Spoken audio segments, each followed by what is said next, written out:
உலகத்தில் பூவெல்லாம் உன் போல அழகில்ல, நானும் உன் அம்மாவும் பண்ணாத தவமில்ல.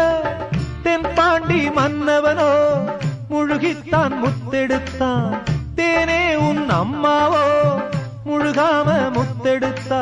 கண்ணே தெய்வம் கண்டேன் உந்தன் கண்ணே சந்நிதி, ஓ முத்தம் பட்டு எச்சில் பட்டா கொஞ்சம் நிம்மதி.